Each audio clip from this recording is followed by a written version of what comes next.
সকালেতেই শুরু হয়ে যায় সকালের কাজগুলো, মানে শুরু হয় আমার বাসি বিছানার থেকে। Hello everyone, welcome back to my channels Ruby's time স্টোরিতে সবাইকে আরও একবার ওয়েলকাম জানিয়ে আজকে আরেকটা সুন্দর দিন তোমাদের সাথে শেয়ার করতে চলছি। বন্ধুরা, তোমরা কেমন আছো অবশ্যই কমেন্ট বক্সে জানাতে ভুলো না। কে কোথা থেকে দেখছো এটাও একটু কমেন্ট করে জানাবে, আমার খুব ভাল লাগে তোমাদের কমেন্টগুলো পড়তে। আশা করছি সবাই ফিট অ্যান্ড ফাইন আছো, আমিও তোমাদের রুবির ফ্যামিলির সবাই ভালো আছে। তো দেখো, সকালটা আমার শুরু হয়ে গেছে এই কাজ থেকে। আর আজকে বাবাইকে যে দেখছো ঘরে, আজকে কিন্তু রবিবার। তো রবিবারে স্কুলটা বন্ধ থাকাতে ও কিন্তু ঘরেই আছে। আর বাবাইদের শনিবার রবিবার স্কুল বন্ধ থাকে, কারণ ও তো ইউকেজিতে পড়ে, তাদের স্কুলে এলকেজি ইউকেজি শনি রবি বন্ধ থাকে। হয়তো তোমরা জানো এই কথাটা, তাও আরেকবার বলে দিলাম। তো চলো, ঘর গুছানো থেকে আজকে সকালটা শুরু করে দিয়েছি। আস্তে আস্তে তোমরা দেখতে থাকো যে আমার দিনটা কিভাবে যাচ্ছে।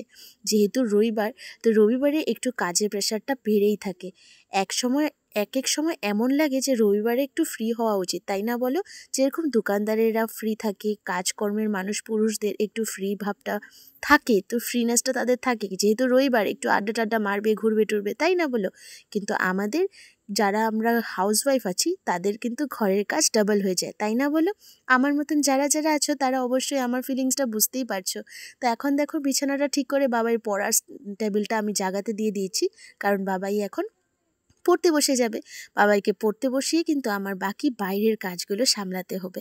তো আমি ঘরের কাজগুলো টুকটাক করে নিচ্ছি, করে বাবাইকে খাইয়ে তারপর বাবাইকে পড়তে বসিয়ে দেবো। এর আগে বাবাইকে চলো একটু দেখে নাও, দেখি ডক্টরকে। বাহ, তুমি ডক্টর হয়েছো? চলো, ডক্টর খেলা কমপ্লিট হয়ে গেলে চলো পড়তে বসতে হবে। সকাল সকাল কিন্তু তোমরা যেটা জানো, আমাদের পুজো কমপ্লিট হয়ে যায়। যেহেতু আমার শাশুড়িমা ঘরে আছে, তার শাশুড়িমা পূজা দিয়ে দিচ্ছেন। আর শাশুড়িমার অনুপস্থিতিতেও আমি সকাল সকাল পূজা দেওয়ার খুবই চেষ্টা করি। তো দেখো, বাবাইকে এখন পড়তে বসিয়ে দিব। আর ঘরটা একদম নিট অ্যান্ড ক্লিন করার পরে না আমার জন্য একটা খুব ফ্রেশ ফিল হয়, তার মানে লাগে না 80% কাজ কমপ্লিট। এইভাবে সময়টা কেটে যায়। চলো, বাবাইয়ের জন্য একটু ব্রেকফাস্ট বানিয়ে নিই। আর সকালের যে জুসটা দেখো, এই জুসটা বানিয়েছি আজকে, একটু এটার মধ্যে চিয়া সিড দিয়েছি। চিয়া সিড ছাড়া এই জুসটা কিন্তু আমি আর বাবাইও এসো খেতে। আসো, আসো, এনে বসো। হ্যাঁ, ডক্টর আঙ্কেল আসো, ডক্টর আঙ্কেল আসো। হ্যাঁ, দেখেছে, সবাই দেখেছে।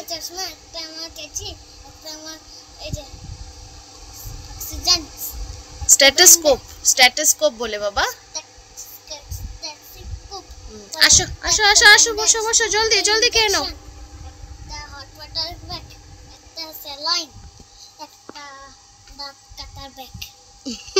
আসো, বাবাই হরলিক্স আর রাস্কিট দিয়ে খাবে। জলদি চলো, খেয়ে নাও, জলদি জলদি ফিনিশ করে দাও। জলদি জলদি ফিনিশ করে দাও।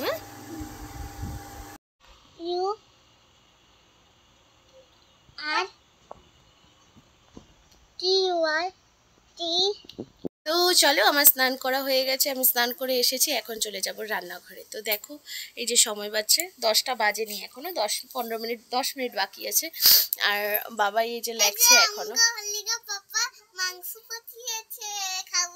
পাপা মাংস পাঠিয়েছে আজকে সানডে, যেহেতু সানডে ম্যাক্সিমাম আমাদের মাংস থাকেই। তো ওটাই। আর আমার যাই না কেন সর্দি লাগছে, নাকটা একটু বন্ধ বন্ধ লাগছে আর কি। তো চলো রান্নাঘরে চলে যাই, মাংসটা রেডি করি। মাংস জাস্ট পাঠিয়েছে, মানুষকে দিয়ে পাঠিয়েছে, অন্য মানুষকে দিয়ে, ও আসেনি নিজে আজকে। তো চলো রান্নাঘরে যাওয়া যাক। মাংসর পোটলাটা আমি এখনো খুলিনি, জাস্ট তোমাদের সামনেই খুলবো, এখনো খোলা হয়নি। হয়েছে, আর এটা মাটন হয়, মানে খাসির মাংস। আমি বলেছিলাম সকালে খাসির মাংস আনতে, আজকে অনেকদিন পরে খাসির মাংস হবে আজকে। এই এক্সট্রা চর্বি আছে দেখো, এটা আমার জন্য, আমি খুব ভালোবাসি। আর এটা হলো রসুন এক্সট্রা আনা হয়েছে, আর এই যে কাঁচা লঙ্কা। তো চলো, এই কাঁচা লঙ্কা রসুনকে ধুয়ে আমি তারপর ফ্রিজে রাখবো। কাঁচা লঙ্কা ফ্রিজে রাখবো, এটা তো রান্নাঘরেই থাকবে। তো চলো, মাংসটা আগে ধুয়ে তারপর তোমাদের সাথে দেখা হচ্ছে। এখন এই যে নিচে বসে খেলছে, ওর পড়া শেষ, আর আমি এই যে ভাত মাখছি ওর জন্য, ভাত মেখে খাওয়াচ্ছি, ভাত করলা সিদ্ধ দিয়ে। তো ওই দেখো সময় বাজছে এখন, এই যে দেখো 11টা বাজতে চলছে। আর আমি মাংসটাকে ম্যারিনেট করতে বসিয়েছি। মাংসটা ম্যারিনেট হতে থাকুক, ততক্ষণে বাবাই খাওয়াটা কমপ্লিট করে তারপর রান্নাঘরে গিয়ে মাংসটা বসাবো। যে আমি মাংসটাকে ম্যারিনেট করতে দিয়ে ভাত খাওয়াতে গিয়েছিলাম, ভাত হয়ে গেছে খাওয়া, এই যেটা ম্যারিনেট করে ঢেকে রেখেছিলাম, এই যে কড়াই বসিয়ে দিয়েছি আমি। আর এই যে আলুটা বয়েল করে রেখেছি, মানে আলুটা আধা বয়েল করেছি। আর পেঁপে কেটে রেখেছি, দেখো একটু বড় বড় করে পেঁপের সাইজটা কেটেছি। এটা আমি খাসির মাংস দিয়ে বানাবো। খাসির মাংসতে পেঁপে দিলে টেস্টটা খুব একটু অন্যরকম হয়, খুব ভালো লাগে। আমার তো খুব পছন্দের, তোমাদের পছন্দ হলে তোমরাও খেয়ে দেখতে পারো একবার। তো চলো এটাকে এখন ফ্রাই করে নিই। এই দেখো আমি লাল লাল করে ভেজে নিচ্ছি কি বলে পেঁপে আর আলুগুলোকে। এই দেখো পেঁপে খুব একটা বেশি দিইনি, আমি 4টা বড় বড় পিস দিয়েছি, আর আলু কয়টা দিয়েছি। গরম মশলা কয়েকটা, গোটা গরম মশলা আর গোটা জিরা তেজপাতা দিয়ে সোমবার দিয়েছি। আর এদিকে পেঁয়াজ কুচু কুচু করে কেটে রেখেছিলাম, সেগুলো করছি ফ্রাই। এগুলো একটু ব্রাউনিশ হয়ে গেলে তারপর ঢেলে দেবো মাংসটা। দেখো আমার মাংস ম্যারিনেটটা একদম তেল হয়ে গেছে, আর এদিকে আমার এটাও ব্রাউনিশ হয়ে গেছে, অলমোস্ট না হয়ে গেছে ব্রাউনিশ। এখন আমি মাংসটা এটাতে ঢালতে যাচ্ছি। তো চলো গাইস মাংসটাকে ঢেলে দেই।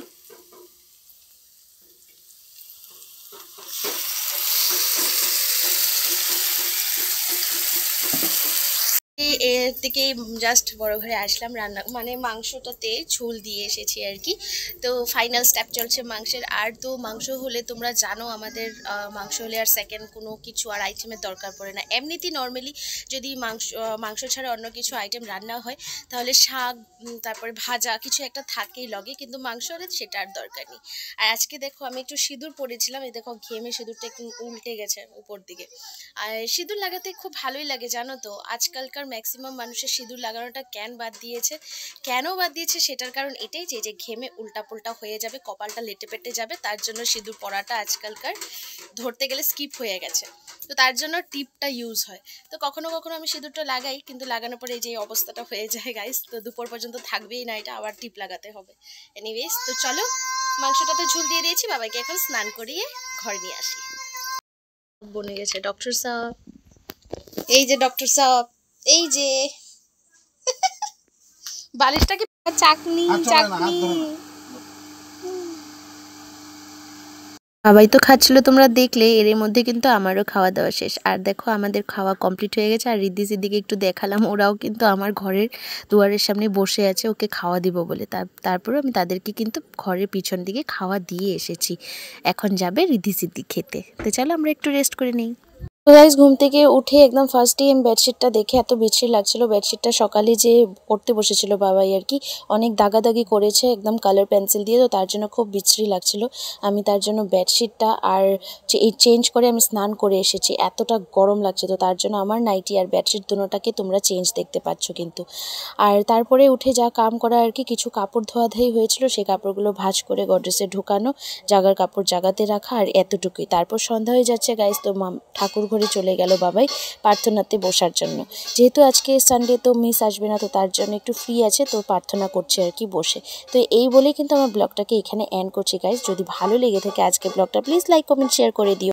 তো চলো গাইস আজ তাহলে আসি, আবার দেখা হবে একটা নতুন ভিডিওর সাথে। ততক্ষণ সবাই ঠিকঠাক ভালো থাকবে, নিজের প্রচুর প্রচুর কেয়ার করো। এবং একদম সন্ধ্যায় এখন 6:30 বাজছে, আর ব্লগটাকে এন্ড করে চলে যাচ্ছি গাইস। তো চলো টাটা বাই বাই।